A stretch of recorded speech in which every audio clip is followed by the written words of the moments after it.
E aí, pessoal, nessa aula nós vamos falar sobre a ligação covalente. E para desenvolver essa aula, nós vamos partir de uma pergunta muito importante. Por que um átomo se liga a outro? Nós ainda vamos abordar outros 4 temas a respeito da ligação covalente, mas primeiro, para responder essa nossa pergunta, nós vamos utilizar uma palavrinha-chave muito importante, que é a estabilidade. Os átomos se ligam porque, quando ligados, estão em condição mais estável do que quando separados. Na ligação covalente, os átomos compartilham elétrons. Eles compartilham elétrons através ali da sobreposição de orbitais na sua camada de valência, que é, lembrando, a camada mais externa, onde se pode encontrar os elétrons ali de cada átomo. Eles compartilham esses elétrons para atingir o octeto. É ali, né, aí que entra a famosa regra do octeto. Compartilhando esses elétrons, né, e atingindo o octeto, eles atingem ali a configuração de um gás nobre, que é a condição mais estável que ele pode estar, que ele pode gerar. Geralmente, são entre dois ametais, entre dois não metais, ali, né, e o hidrogênio. Essa ligação ocorre entre átomos com a eletronegatividade similar.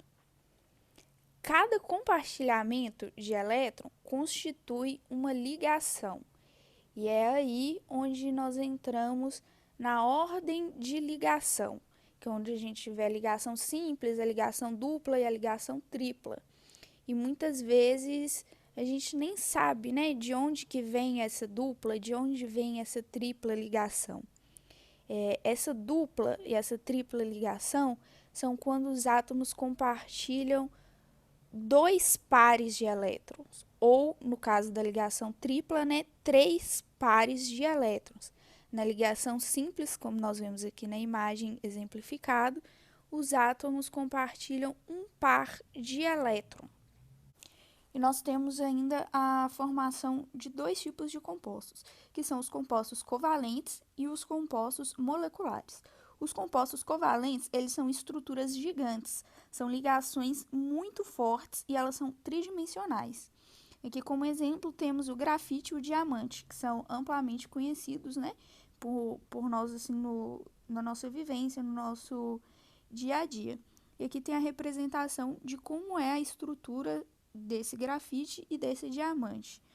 Nesse caso, os dois, né, são compostos carbônicos, mas aqui fica muito bem exemplificados de como são essas estruturas gigantes, e elas são bem fortes mesmo. Lembrando que elas são só ligações covalentes. Por que lembrando isso?